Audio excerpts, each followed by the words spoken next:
Hello and welcome to the very first lifestyle engineering episode, during which we explore what creates meaning in life, what creates purpose, and how people are living their dream lives today. Life hacking, optimization of human body, of human mind, of humans holistically.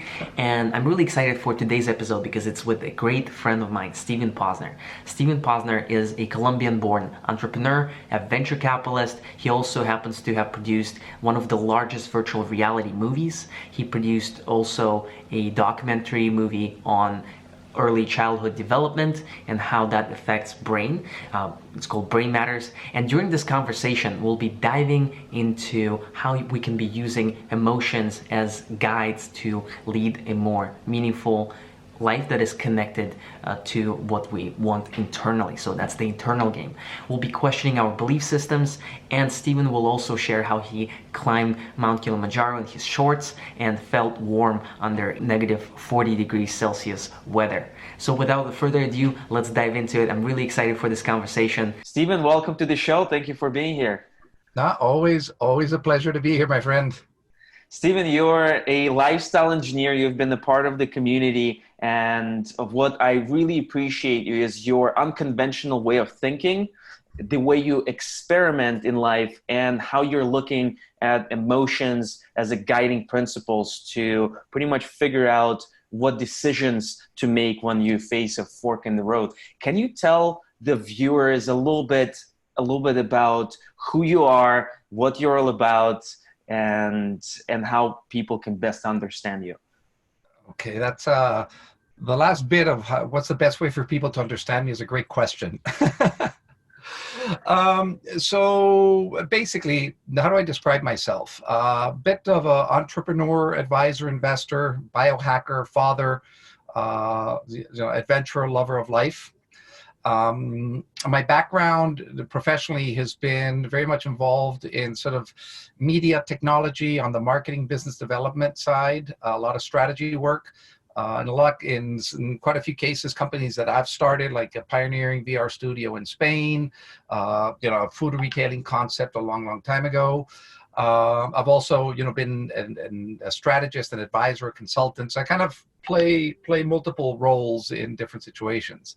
But I think as it pertains to this particular conversation, there's a very clear fork in the road when I decided to just radically shift how I was approaching life, how I was going to approach what I was going to do personally and professionally.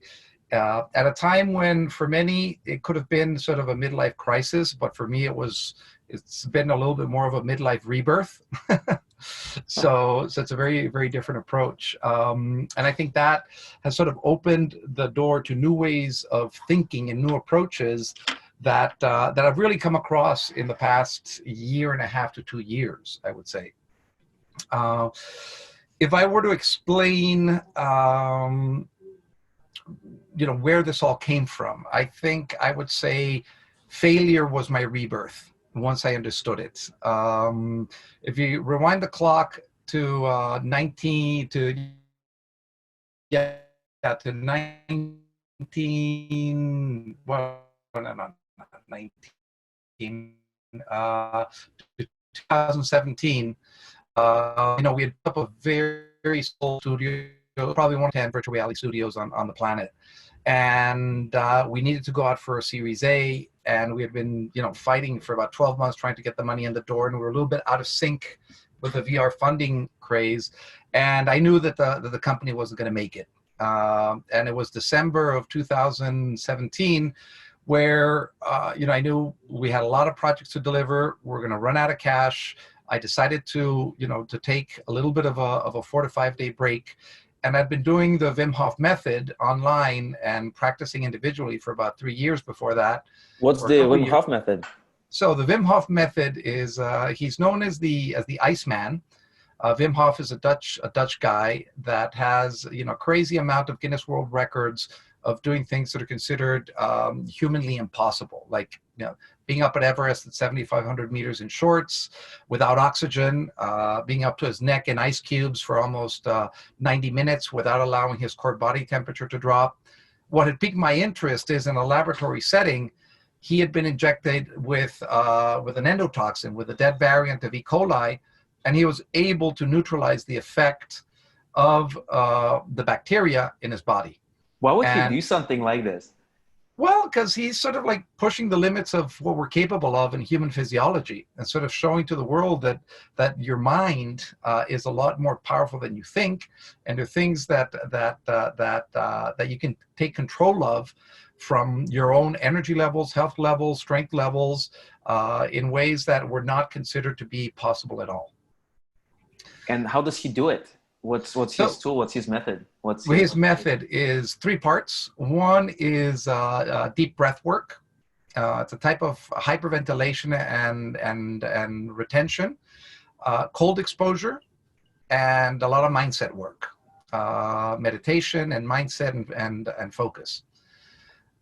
And so, anyways, I decided to go on this 5-day excursion in Poland, a winter experience, and it just blew my mind. On the 4th day, the big challenge was to summit a mountain in shorts. So I was there at the top of this Mount Śnieżka at minus 25 degrees Celsius, in shorts, feeling warm. And I just said, whoa, what's going on here? I mean, I know there's a physical reality of the cold that was there, but I sort of was not cold at all. And I was perfectly fine. So you realize that the company that you've been putting all of your efforts into building is not going to survive. And somehow you end up saying, okay, I need to go to the top of the mountain in my underwear pretty much and be in the extreme cold. How does that thought come to mind when your professional life is, collapsing in a way? Well, I needed some fresh air, literally. I mean, there was a lot of tough work, winding down the company, laying off people, delivering projects with, we had a massive complex project with Oculus, $1 million project that we were at risk of not delivering. And, Oculus was not going to be happy if we did not deliver. We had 5 projects that we needed to wrap up without the available capital to make it happen. So I just needed to regroup with myself. And what I realized on the top of that mountain is I asked myself, and I'll make the connection in a second, I sort of asked myself, well, what is cold? And cold is just a bunch of information the thermal sensors in your skin are sending to your brain. And I realized that we're able to override the meaning of that input. So I realized, yes, there is a physical reality of cold, but how I react to the cold is something under my control. And physically, I was able to override it. And as I started to think about the business, I said, wait a second. This business, it's not going to move forward, I know, because we're beyond that point. But this is not a failure. I redefined what was success and what was failure on that mountain. And I realized that I'm going to go back and I'm going to do the most elegant close possible of this company, deliver on all the projects, get all of the talented people new jobs, make sure that all the vendors are settled with and paid in the best way that were possible, and kind of just wrap up this phase. And then open up a new path, which is I'm going to turn 50 in 2018. I don't want to continue doing what I had been doing during the past. And I want to give myself what I was calling sort of a quasi-sabbatical to do a full hardware and software upgrade of mind, body, and soul. So I wanted to sort of rewrite the deck on everything. And where that came from is just this idea that if I think cold is this, but it's not, and I'm able to override it, what other things are fixed realities that I'm assuming in my brain as far as self, professional life, even physical conditioning, that are really not real. They're just beliefs that I have ingrained and I've come to believe as reality. So I sort of came back supercharged from that mountain saying, I'm going to deliver on the mission of winding down the company very elegantly. And I'm going to open the doorway for a total re-engineering of my life from a very intimate personal level to my professional activities. Would you call it a midlife crisis in a way? It's like hitting 50, it's a very symbolic date. No, no. So I think it's absolutely a midlife crisis. But as I said at the beginning, to me, the other side of the midlife crisis is a midlife rebirth. So the other thing that I learned on that mountain that I would have never expected, because I just went to get some fresh air, literally. I didn't Huh? go to like reinvent the philosophy of life. I just said, I need a break. But what I realized is of the many things, one of the really important things is that in our Western upbringing, we tend to see things in a very binary way: cold, hot, success, failure, healthy, sick. Like you're either one or the other. It's almost like a binary world. And I sort of realized, no, there is a spectrum, and both of these things are united. So your midlife crisis is a full-blown crisis from one vantage point. But from another vantage point, it's an opportunity to totally recreate and rebirth a new phase of life. So I no longer was thinking in these binary terms saying, oh my God, this is my midlife crisis. It was like, no, hey, it's both. It's a midlife crisis, but it's also rebirth. So suddenly playing that tension becomes very powerful. How did your emotional journey look like? For me, when things are collapsing, I have employees that I love and that I want to be good and I want them to be able to provide for their families, the vendors that rely on you. When all of those things are kind of going through turmoil, how do you emotionally feel and how did that change after your trip to the mountain? Well, one of the important things is I had had a big business failure uh, probably like 5 or 6 years before that. And that one emotionally took a very deep toll and threw me into what I now see as a depression. I mean, at that point, I didn't think of it as a depression, but when I look back at my state of mind, and you wake up in the morning and you're anxious and you're like, I have no fucking clue how I'm going to get out of this hole that I'm in, and you don't see opportunity anywhere. I mean, I looking back, it was a depression. So I had had the experience of being sunken by by a failure. And this time around, first of all, I was smarter about decisions that I made going into the venture, so that allowed me to protect certain things more than I did the other time. But I was very clear that failure and success are not fixed things. So emotionally, I was like, this is not a business failure. The business did not work, but it's not a failure. So I'm going to close it successfully. And as long as we are honorable as best we can to all of our stakeholders and open and transparent, people are going to understand. I mean, the chances of a business succeeding, are minimal versus the chances of a business really being a huge success, except we prepare ourselves for success, but we don't prepare ourselves for the failure. So emotionally, as soon as I changed the definition, my emotional state was very different. I was very positive. I was very upbeat. I was not sunken down by the situation. I was sort of the cheerleader. And when I would speak openly with vendors and with partners, it was a very, very easy conversation because I wasn't hiding behind any type of emotional state. It was just, I was very honest with myself, and that made me very honest with all the people we dealt with. And that made it wasn't easy, but that made it way smoother. A lot of people say you gotta be positive. You gotta see good things when things get difficult. And the difficulty that I have with that thinking is, okay, how do I do this? How do I change my belief system? How can I be just happy, positive, seeing only the good things in failure? And for you, it seems like, okay, you had this transformational experience. You shifted your belief system. How can somebody do the same? It's first of all, it's a journey, and it's very much a personal journey. As far as I'm concerned, there really isn't a specific roadmap that I would say, hey, this is what you need to do. What I found helpful with myself, which I think could be helpful to other people, is think about a framework.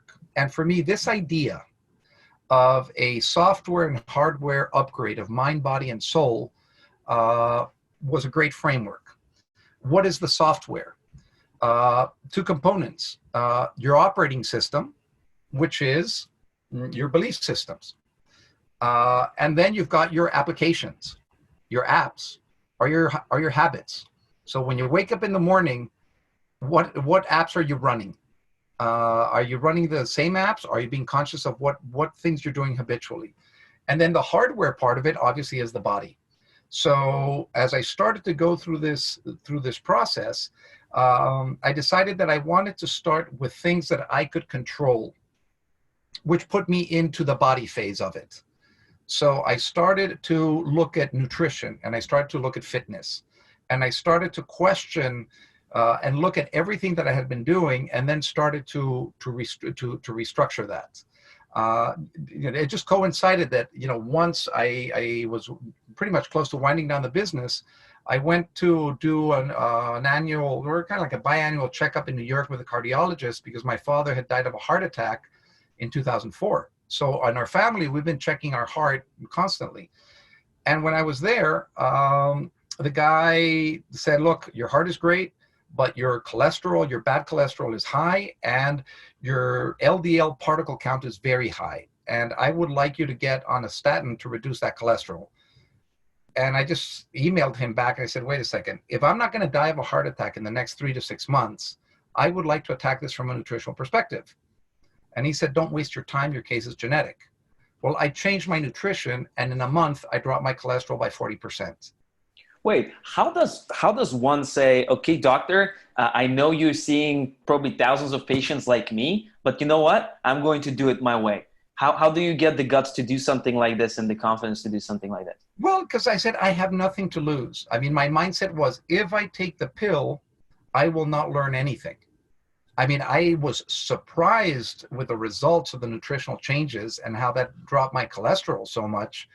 But again, that was another thing of questioning. It was like being up on the mountain. It's like, wait a second, I would take my doctor's word as truth, follow the medicine because that's what you do, and then realize, wait a second. So that led me to question a lot of things. So as I was looking, and I said, I want to go way deeper into nutrition. I want to understand, and I ended up at that point in time, I came across Mind Valley, and I sort of found like a wonderful curated set of content to help me in a lot of these areas of mind, body, and soul. So I jumped on WildFit, and within 90 days, I didn't really think that I needed to lose weight, but I lost about 9 kilos, went back to the waist size of my 30s and my weight of my 30s. And I was like, okay, so I don't need to have a beer belly or a 50-year-old belly. That these are things that are not reality. You choose it whether you want it or not. So you go to the mountain, you realize that a lot of things you took for granted can be put in question, and this is kind of the new questioning belief system or framework or curiosity that you got. It's like, what else is not what I thought it was?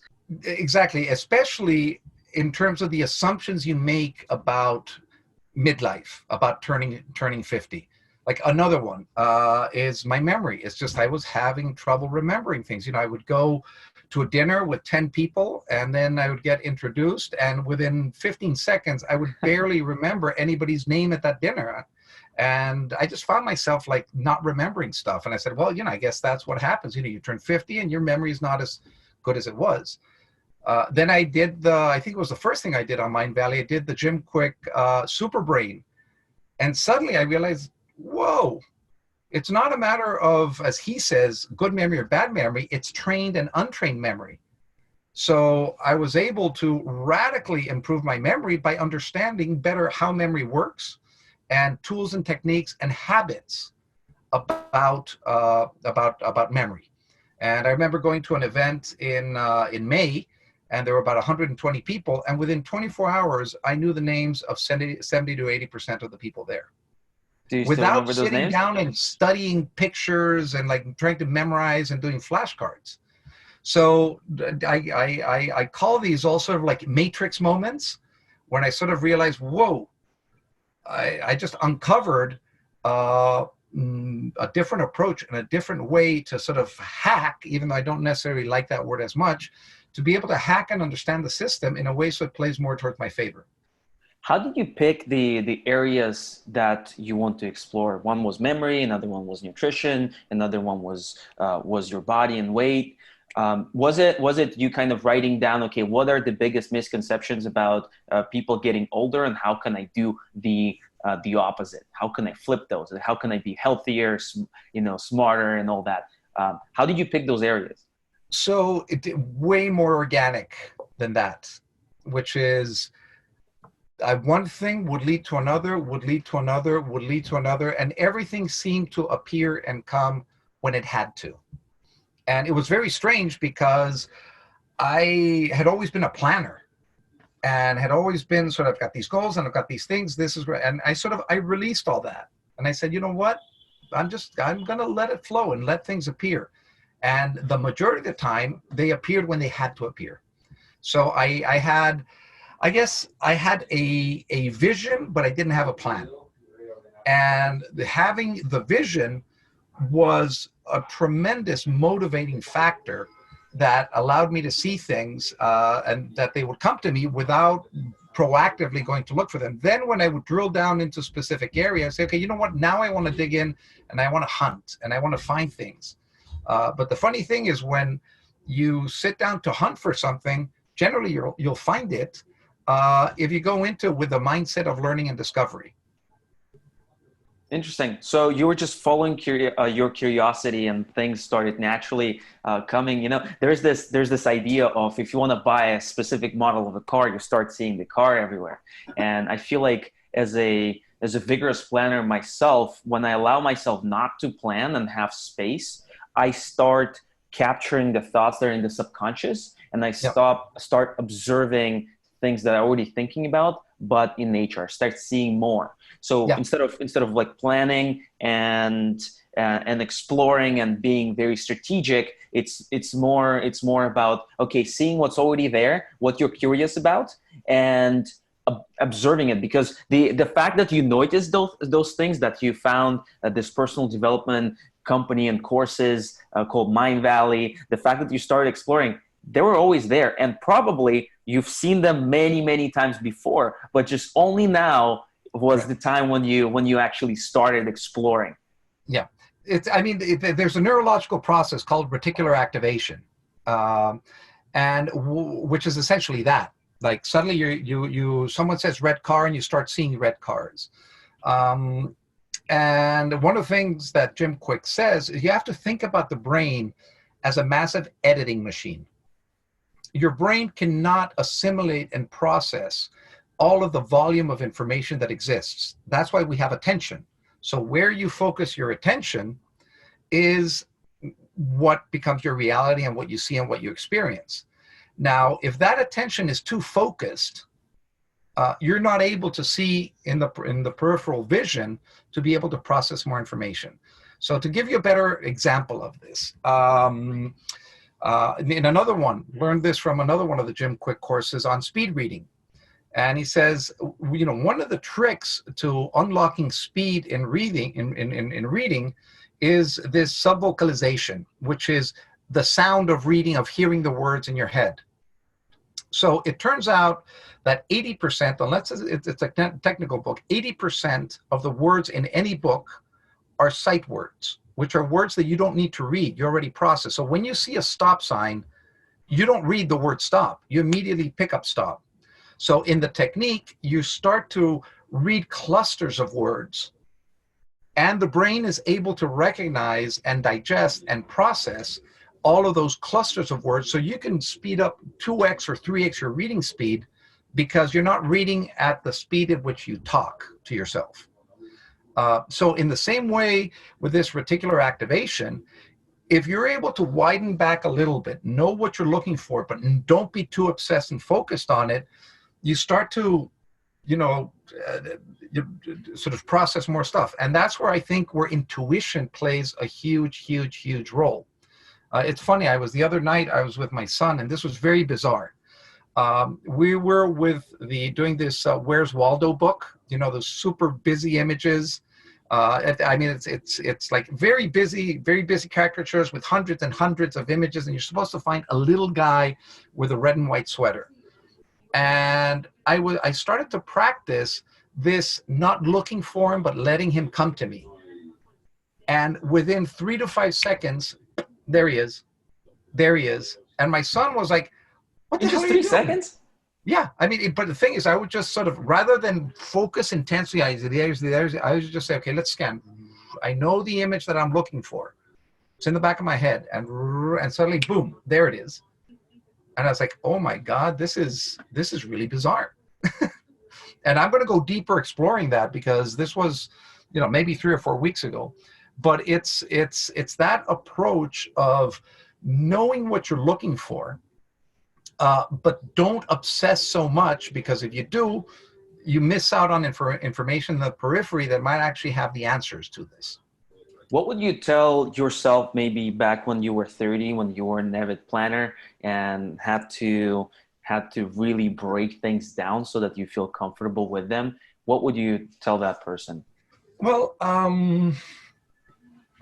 I would probably would try to go through the process that I've been going through over the past year and a half or two, but reverse engineering it. And what I mean by reverse engineering, and you and I have talked about this before, is figure out how you want to feel right before you're going to die. What are the emotional states? My big mistake in my 20s and 30s was, what do I want to do? What do I want to accomplish? And so it was a creating, making, doing mindset. I never asked, how do I want to be? How do I want to feel? Like, how do I want these things that I do? How do I want them to make me feel versus the accolade of the accomplishment? So by reverse engineering and saying, okay, how do I want to feel before I die, or the moment I'm going to die, and identify those emotional states, you're going to say, okay, so how do I start to create those emotional states today? What are the activities? What are the business opportunities, the people, the environments that help create those emotional states? Because then if you start to live those emotional states every day on average, because there are good days and bad days, you start to build up almost like an emotional habit of creating these things in your life. And by nature, they will accumulate.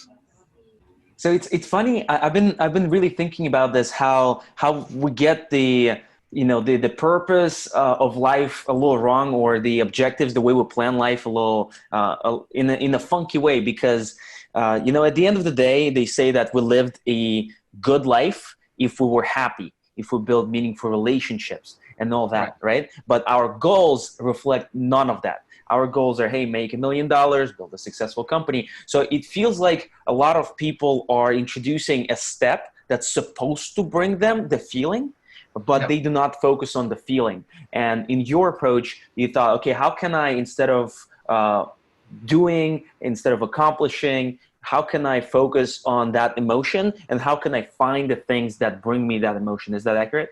Yeah, no, absolutely. And I think it's I think Vishen Lakhiani in his book, Code of the Extraordinary Mind. So he's the CEO and founder of Mind Valley, and he wrote a great book. And I wish I would have read that book when I was 20 years old, because it leads you to question belief systems, and it leads you to question things that you seem true. And he goes into goal setting, and he talks about means goals versus end goals. And one thing is, wanting to IPO a business, but why? What is that going to give you? Well, I'm going to be rich. Why is that important to you? Oh, because I want to be influential. Why is that important for you? And then you start to say, what are the things that really build your worth from the inside out, not from the outside in? And I think my mistake for a long time was trying to build my worth from the outside in versus the inside out.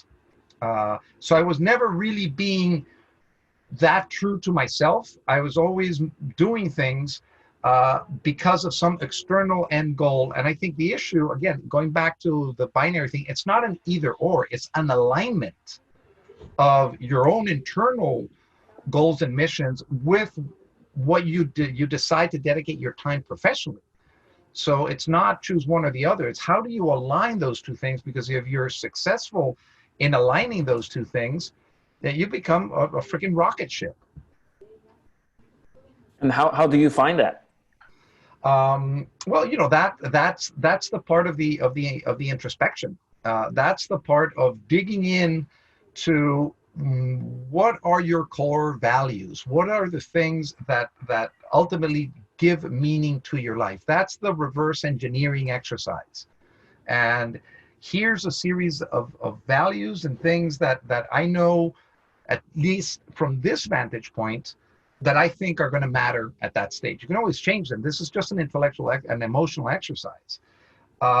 And as you get to a terrain, you say, yeah, okay, this really resonates. Then you start acting in that direction. Then you start using that as a filter for what you dedicate your time to professionally. So let me see if I can come up with some good personal examples.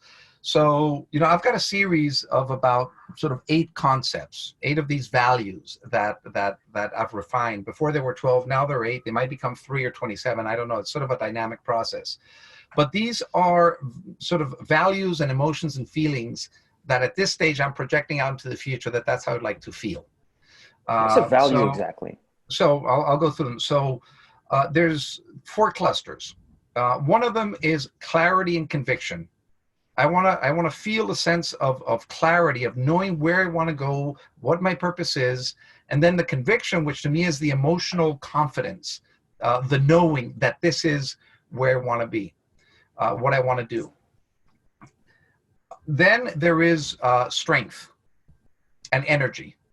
So being physically, mentally, emotionally strong and being highly energetic.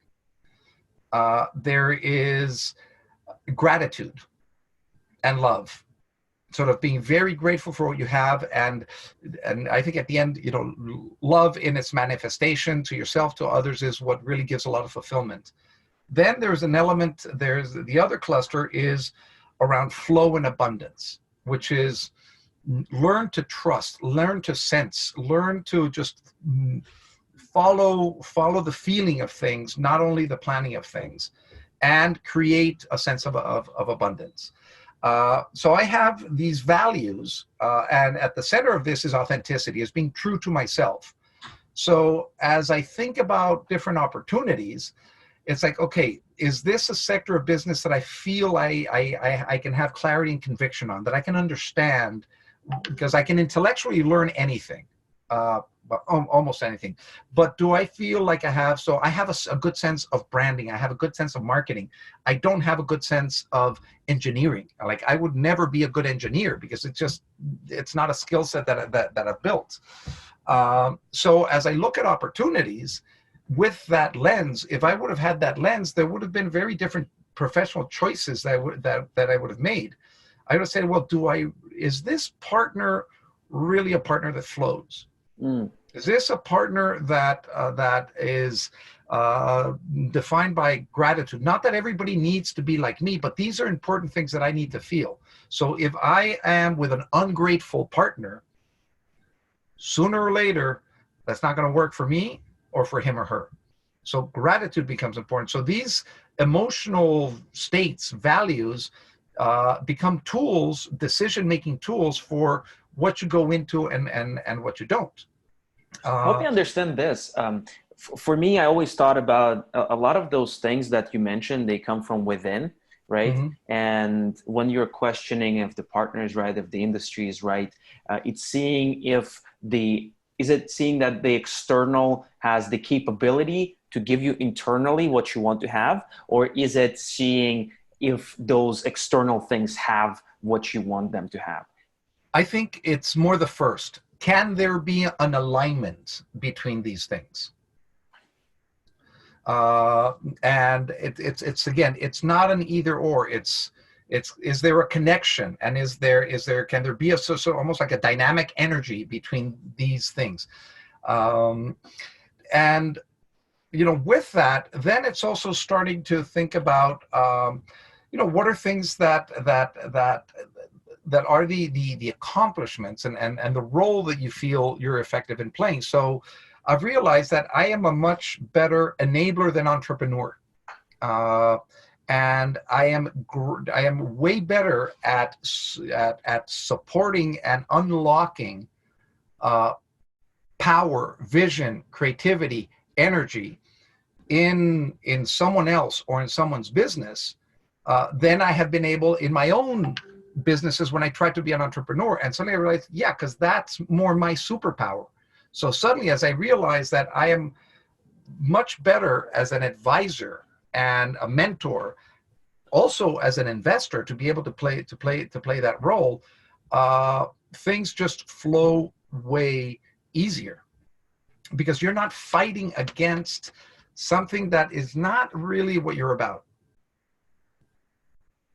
So how can Steven, when he was 30, again, learn from what you just described? Is this what would be the task? What should they do? Should they like sit down and say, okay, what are my values? I'm going to write those down and make decisions based on that, or do you have a different suggestion?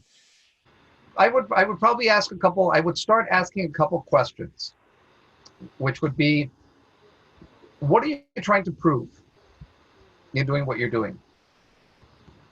Who are you trying to prove it to? Is it yourself or is it others? What scares you? What's holding you back? As a way to sort of like start the frame, it's almost like the first thing you need to do is try to peel the onion a little bit and get into a place of almost vulnerability and authenticity. And so you can kind of say, wait a second, if you suddenly realize that what you're trying to do might be to prove things to other people versus something that you need to fulfill for yourself, you're on the wrong path. So I know that I was on a path of trying to prove within the context of my family that I could have independent financial success. Like I was hell-bent on proving to people that I can be a really successful entrepreneur. And it wasn't because it was coming from inside that for me, I needed to do it. I had a business inside of me that I needed to get out. Then it was more something that I was trying to prove to others. So if I would take 30-year-old Steven and say, look, what are you trying to prove with this? And who are you trying to prove it for? But what are you scared of? And ultimately, is this what will give meaning to your life? So let's say your business does incredibly well. Fast forward 60 years and you're about to die. What is it that looking back would have given you meaning in your life? Is it that? Or is it what that enabled? Or is it something totally different? And that's where I would start the conversation, to say kind of like, because that can say, okay, now you start to identify that there is a universe of belief systems that are guiding your actions and your decisions that might not be belief systems that are aligned with who you are and what you really would like to accomplish. And it seems like there's a big component of really coaching, trying to get to really the bottom of the motivations behind the actions that you have. For most people, obviously, you cannot go back in time and talk to Steven back then. Is there anything practical that people can do? Maybe a program people can sign up for, a mountain to climb, anything that people can start, because it's really hard to really answer those questions. Well, there's first of all a couple things. One is, yes, you can travel in time. I can have a conversation in my head with the 30-year-old Steven and say, and this could be a sort of a meditative visualization exercise. It could be a journaling exercise. Saying, what would I tell the 30-year-old Steven? And what mistakes do I think 30-year-old Steven made? And what advice would I give him to try to make things differently? And then I would do an exercise of 80-year-old Steve giving me advice being 50. So what would 80-year-old Steve, what does 80-year-old Steve look like? What has he accomplished? What has he done? And again, these are just mental exercises. But how would you like to see that 80-year-old Steve? And so then imagine you're sitting and having a conversation with 80-year-old Steve. And what is he telling you? So there's a great exercise from that I think came out in Napoleon Hill book called Think and Grow Rich. And I think you and I have talked about this before, is create an advisory of an imaginary council or imaginary advisory board in your head. And that could be comprised of anybody you admire. It could be your future self. It could be the Dalai Lama. It could be Mahatma Gandhi. It could be Martin Luther King, Steve Jobs. It doesn't matter. But if you build up a skill of being able to get into a meditative state and convene this council, and if you were sitting down with Steve Jobs or with Elon Musk, and you'd say, okay, Elon, you're one of my business icons. I really want to, create a technology that's going to change the lives of 1 billion people. What would Elon Musk respond to that? What would that conversation be like? So just by giving yourself permission to answer the question the way you think Elon Musk would answer it, you're getting a fresh perspective on a topic. And suddenly a question might come up that might say, what? Why the hell am I even setting up this goal? Is that really what I'm about? Or it might refine what your area of play could be. How would you remove the bias? I would imagine if I talk to Elon Musk would tell me, dude, find something that you love and work 120-hour weeks at it. And then maybe that's what he would say. Maybe it's not. But for me, if I'm taking Elon Musk's position, then I'll probably be very easy on myself, right? How can you remove the bias? Because you actually need to be the one who needs to step in and do all those hard things. Okay, so first of all, I don't think you need to remove the bias. All of this is an intellectual exercise to get new information coming into your brain from a different point of view. So if suddenly what Elon Musk, in your head, your invention of Elon Musk, if what he says is, well, just find something that you love and work 120 hours, and if that feels like, okay, am I willing to work 120 hours at something? Maybe I'm not willing to go that way. I believe there's something different. Okay, so get rid of Elon Musk and get someone who you admire, that Tim Ferriss in his 4-hour work week, or whoever it could be that you really admire, that is someone that works way less and accomplishes more, and say, Elon Musk is no longer my archetype. And as soon as you get rid of Elon Musk from your head as an archetype, you're getting rid of a lot of noise that is not serving you. I know that makes sense. It does. It's beautifully formulated. I guess there are people that we admire, like people like Elon Musk, that are incredibly accomplished, and it's easy to admire them because they have revolutionized industries. The important thing is to see if that person is the type of person that you want to emulate. Because a lot of the times, if we try to emulate somebody we do not feel aligned with in certain respects, then we're doing ourselves a disservice. Yeah. Or again, there's no specific rules around this.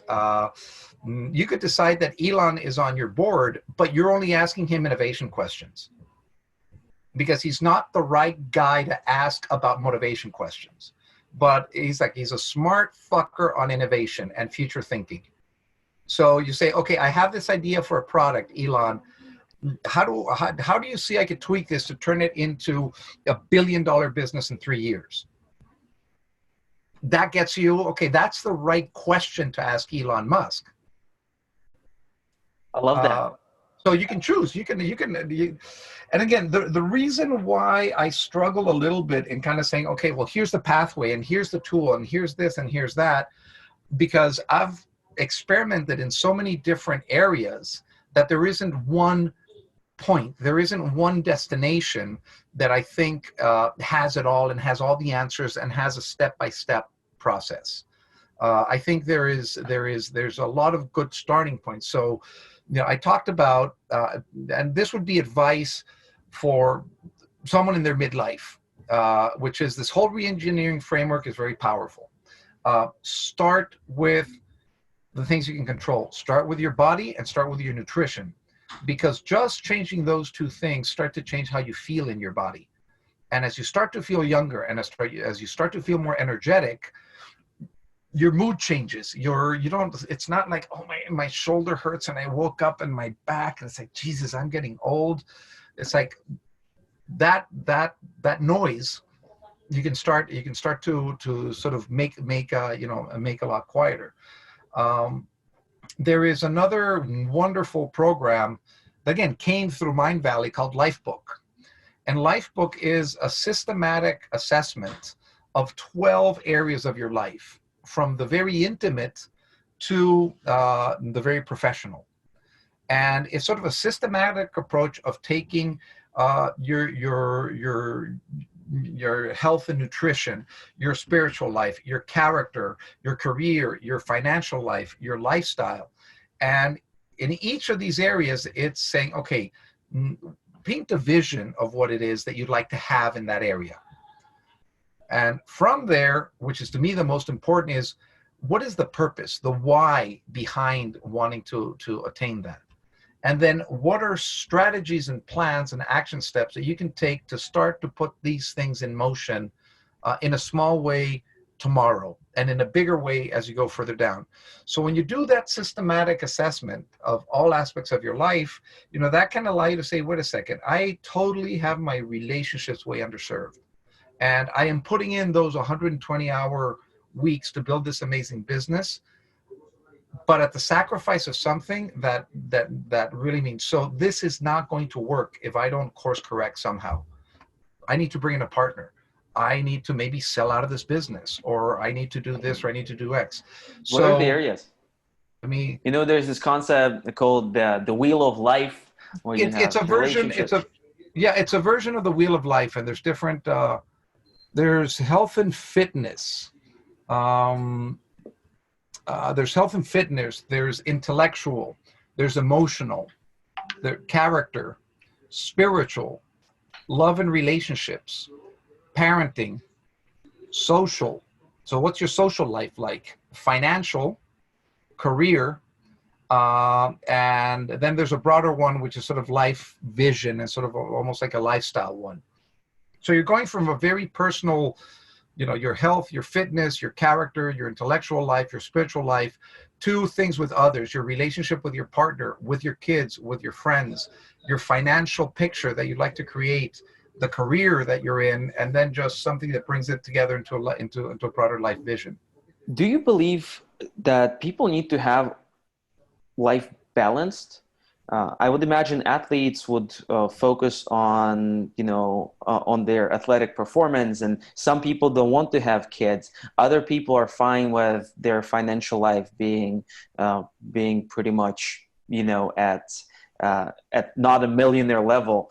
I would imagine the way you would prioritize those things and the things that are important would differ from person to person. Absolutely.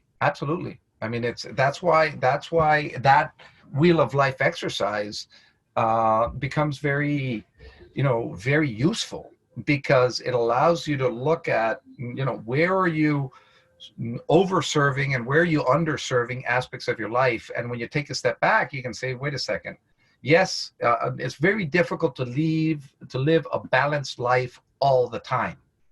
Because there are moments where you're super busy. There are moments where you're sick. There's moments where shit happens.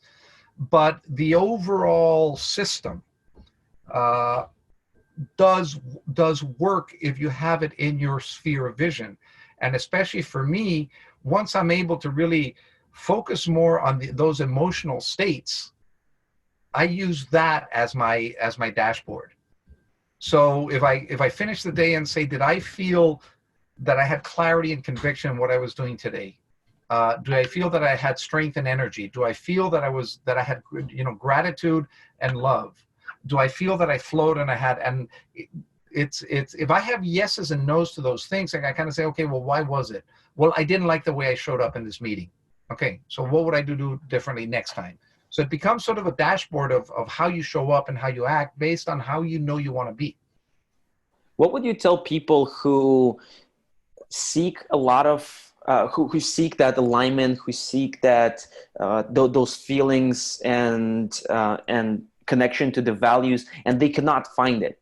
For example, for me, I tend to like a lot of things. Right. You know, I did acting, I did motorcycling, I did, you know, travel, I did entrepreneurship, I did marketing, I just trying to do a lot of things. And Right. sometimes I feel like nothing quite connects. Right. What would you tell folks like that feel like, is it me that, you know, I just cannot be happy? I cannot, you know, find one thing in the world that I see myself doing throughout. So first of all, I don't think that is the case at all. And I think a lot of it has to do with what is the relationship with the things that you are doing. The things you are doing in and of themselves are neither positive or negative. It just depends what your relationship. So then, to me, how I try to understand what that relationship is, or how I would have that conversation with you, is like, okay, why are you doing all these things? What's the purpose behind it? What are you trying to experience? How are you trying to grow? How are you using these things to serve you? Because there could be unifying themes between these disparate elements that you're not seeing yet. But once you see that there's an underlying thing that connects the logic of the why of these disparate things, they no longer seem to be disparate. So maybe you part of your motivating factor that you're not aware of is that every time you learn something new, it reframes everything else that you know. And so jumping into something that you know nothing about not only enables you to learn about that thing, but it enables you to sort of rewrite and re-understand everything else. So suddenly there can be a unifying theme and a lot of logic of why you might decide to push yourself into areas of unknown and discomfort, because it's a double benefit. You learn about something that you're interested in, but you reframe everything that you understood before. Does that make sense? It does.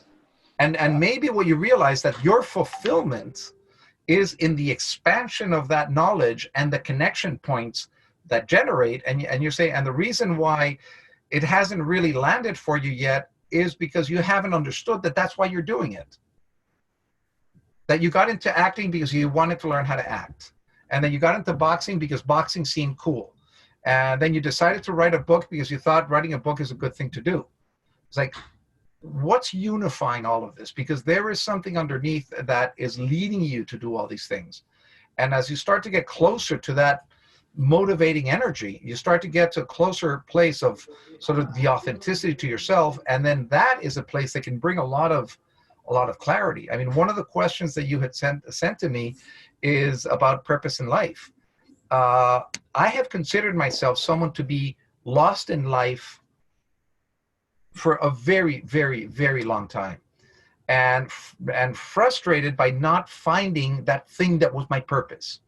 You know, I remember, if I look back at my journals in college, I used to talk about this feeling of being a painter in a musician's world, that, you know, I have this great skill to paint, but I'm in music school.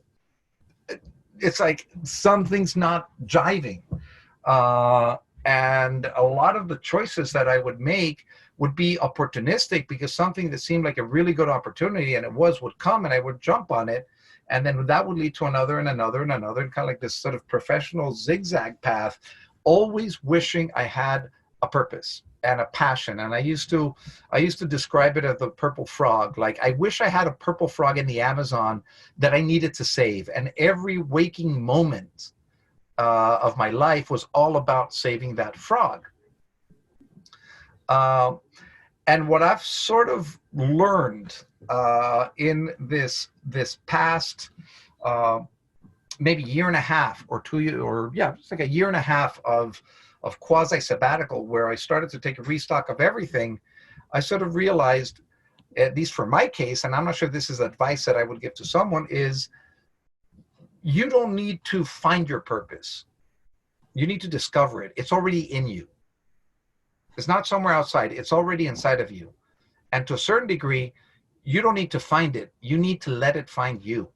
You need to open yourself enough to start to sense and feel more, because it is emotional confirmation that will let you know that you're on a path of purpose.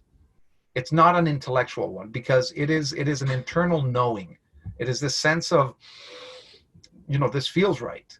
So as I started to embark on all of this lifestyle reengineering, I started to realize that I eat this shit like crazy. I love it. It's like it's like this new way, this new approach, this changing of vantage point, this new perspective. It's like, wow, the ability to rewrite the rules of how you live your life. And it's something that I love. And I suddenly realized I love unlocking that in other people.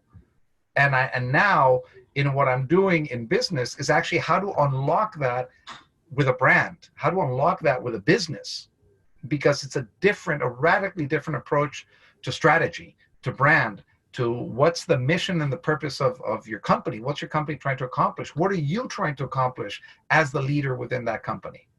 Do people need to have a purpose in order to feel good, in order to feel happy, as long as it's in alignment with their values? Okay, so to me, the word is not happy. To me, the word is fulfillment. Do you feel fulfilled? Do you feel that your time spent on earth was of meaning? It's very different than, are you happy? Because I think if you dig down, people say, yeah, it's in the American Constitution, the pursuit of happiness. It's like, do you actually want to be happy all the time? Maybe that's not the emotional state that you're really looking for. Maybe it's about fulfillment. Maybe it's about connectedness. Maybe it's about peace of mind. I mean, I much rather be tranquil than jovial. I much rather feel, I've got zero stresses in my life than I am the life of the party cracking jokes. So, and again, that comes back to the emotional states that meaning. So, do I think everyone should have a fulfilling life? I would say, if you want to, it's a personal choice.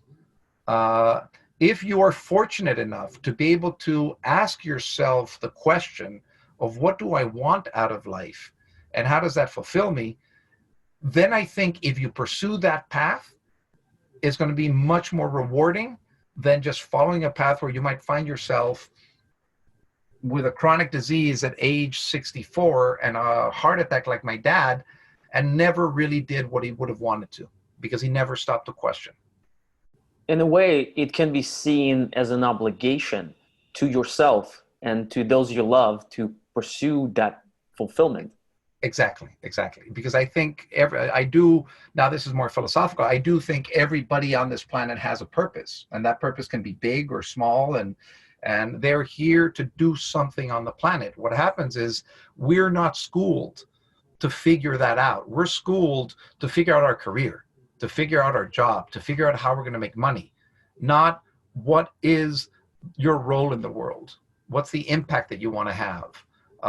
How do you want to create a life of meaning for yourself and the sphere of influence that you can create? And how do we find that purpose? How do we find the purpose in business, the purpose in life? What's the process? Okay, so again, if I had a crystal clear process, I would have done it. I tried a bunch of different tools. This one thing called live your legend. There's Sparketypes. Like there's a bunch of different tools. It's confusing. There are millions of ways to do it, huh? There are millions of ways to do it. So to me, my approach would be similar to what I mentioned to you before. We're just saying, okay, close your mind, close your eyes for a second, and start to visualize and imagine that you are in a coffin and you're about to be put in the ground. What was your life about? What are who's showing up at your funeral? What are they saying about you? What are the things that you feel would have made you just feel very fulfilled, content, happy, peaceful, whatever it is that you would have done by that point, and start to use what comes from there as, you know, little threads that you start to pull on.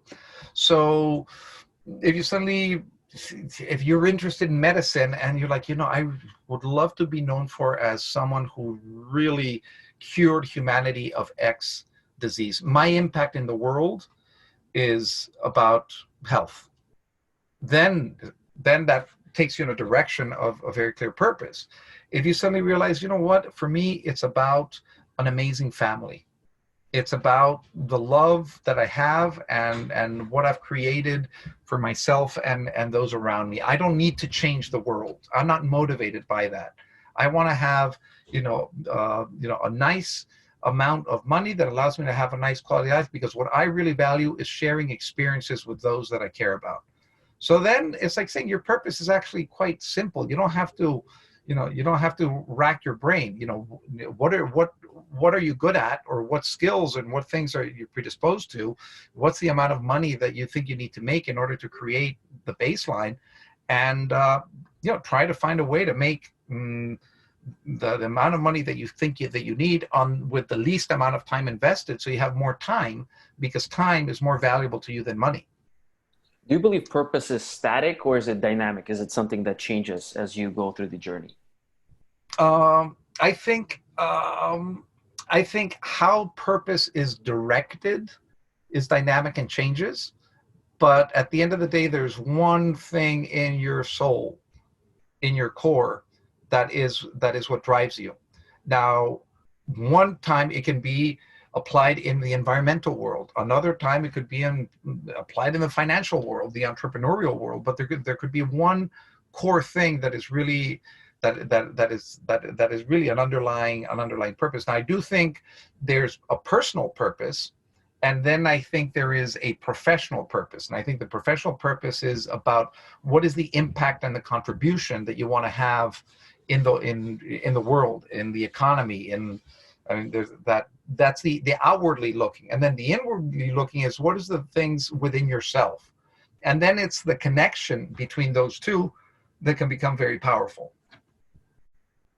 And as far as I know, you're doing this line of thinking in the professional world, and you're working also with cold. Can you tell us a little bit more about how you take people through the journey of discovering that purpose for their businesses? Well, I have a business set up with Jeffrey Perlman, who was the CMO of Zumba, sort of Zumba fitness. And he was, one of the guys, brother of the CEO, and, one of the core guys that, made Zumba explode.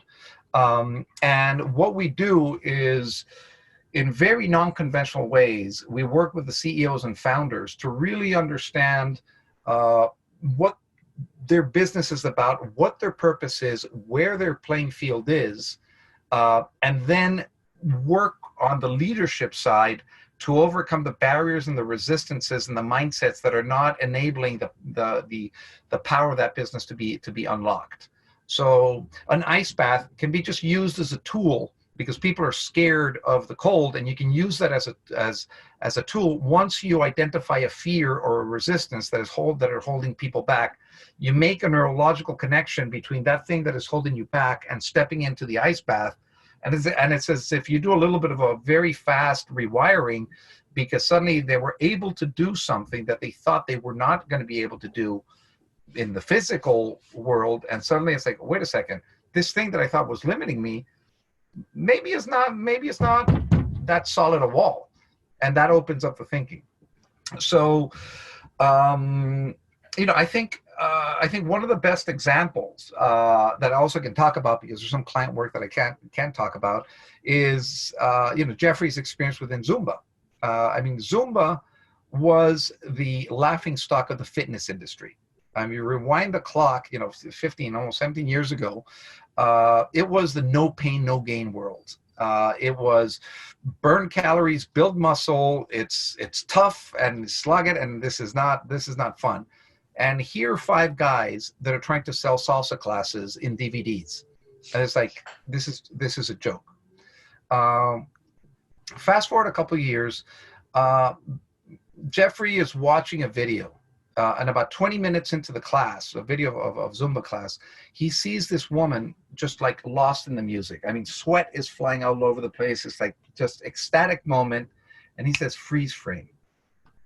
That's the emotion. That's what this company sells. And in that moment, he said, holy shit, we're way more an entertainment company than we are a fitness company. And on top of that, who are our entertainers? The instructors. We need to make the instructors successful. We need to make them feel like rock stars. And in a split second, the entire understanding of the business went whoosh. And once they understood that and they saw that, they could not go back to what they were doing. And so they created the Zumba Instructor Network, started to facilitate a bunch of things, changed the entire message. The word, their tagline was, ditch the workout, join the party. And suddenly this just struck a nerve. And there's so many people fed up with workouts that were just painful and boring and annoying to suddenly this energizing thing. I mean, to this day, and Zumba's sort of come off its peak, there's 50 million people a week dancing to Zumba classes in 186 countries around the world. 50 million. 15 million. And there's 200,000 Zumba instructors. And there's more Zumba instructors than there are gyms in the world. Just to give you,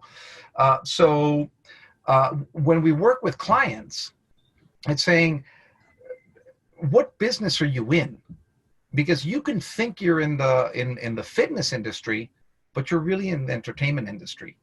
And as you start to understand the possibilities of your business in the entertainment industry, you're like, shit, get rid of that business line, get rid of that. We have to start doing this. Some people credit, or Daddy Yankee credits, part of the success of the song Despacito was to Zumba. Zumba became the most powerful Latin pop radio station on the planet because you could play a song and 15 million people would be dancing to that song next week.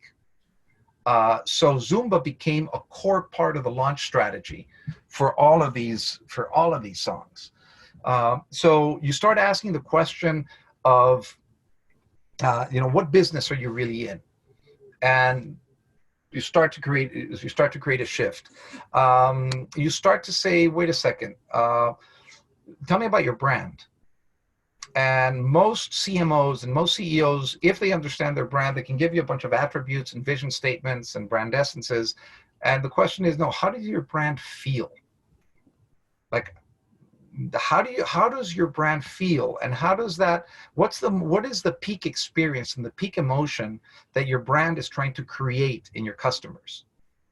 What is that feeling? Like, get into the terrain of emotion, because brands are emotions. And as you start to say, okay, so let's identify what is the peak experience. Okay, so what is the emotion? Can we own that emotion? How do we start to really focus the business around creating that emotional state? And suddenly you start by asking different questions, you start to, so then you can get, a founder that is like, in 2 days, it's like, holy shit, this is $1 billion business. I now see it. I now feel it, because it's like, oh shit. But then fear sets in. It's like, okay, so what's holding you back? How the fuck do I present this to my investors? I would need to raise $50 million or $100 million to make this happen. It's like, okay, so let's dive into those fears. Let's dive into that. What's hiding behind? What is the belief that is holding you back from unlocking that? And that's when you can then say, okay, now we're going to push the limit and we're going to throw you off a cliff, or we're going to put you in an ice bath, or we're going to do a broken arrow exercise, or we're going to do something that is going to be an experiential manifestation of you overcoming that intellectual fear that you have over that topic.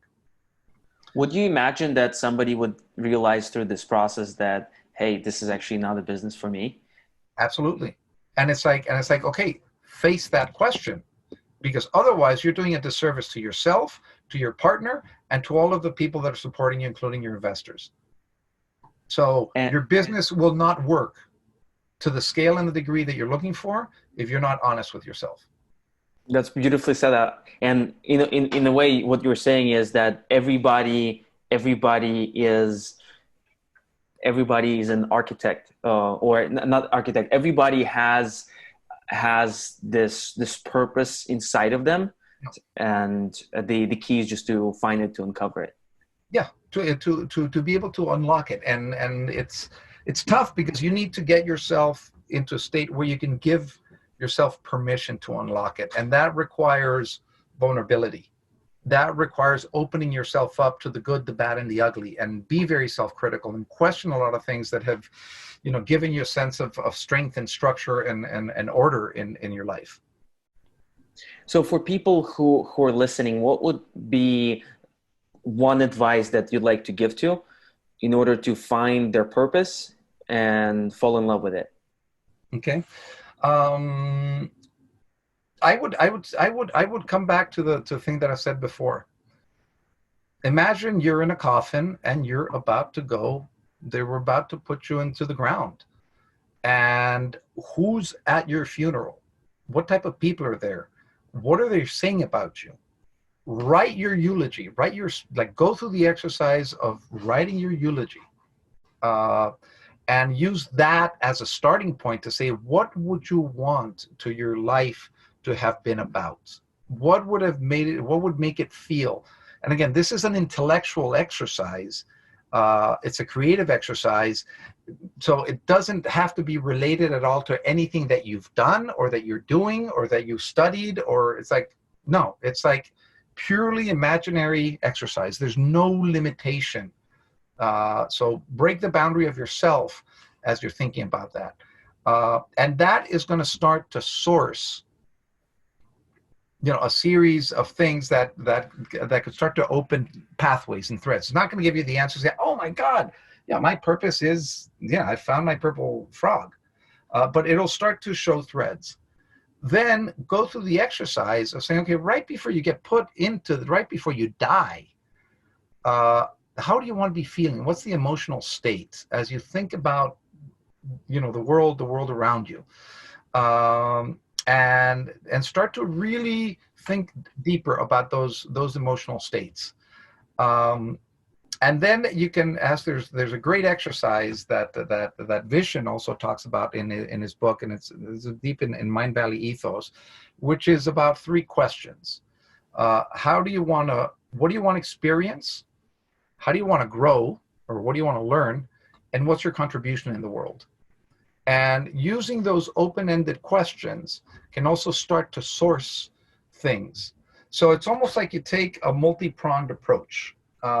There is this reverse engineering from death to try to get to emotional states, and what do you think will define meaning and purpose in your life.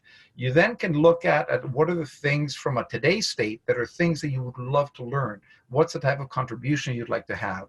And you start to fuse these things together to see what starts to pop. And I think the way to do those exercises can be a mix. If you're skilled in meditation, you can get yourself into a meditative state and just guide yourself through thinking about those things. If not, just, pull out a journal and start writing it. And these types of things. And what this does is that this starts to tease out, like things start to appear. And the giving yourself permission is, don't prejudge anything. Just let the stuff come out. You're trying to, solve a problem with new information, not the same information from the past. I think the tool of the imaginary council can also be a very useful sort of thinking exercise. If you kind of say, okay, I know that there are these people that I admire. So if I could sit down with them and have a conversation, what would they tell me? How would they guide me? What advice would they give me? Yeah, and I guess if what I would say, part of the advice that I would give myself if is, I don't know if it was necessary, if it would necessarily be easy advice to figure out what to do with, but it would be, if something's not feeling right, then it's not right. So if you continue down the path of the not feeling that right, but you have no choice, it's just going to be a slippery road, and and you're not going to have, it's not going to get you to where you want to go.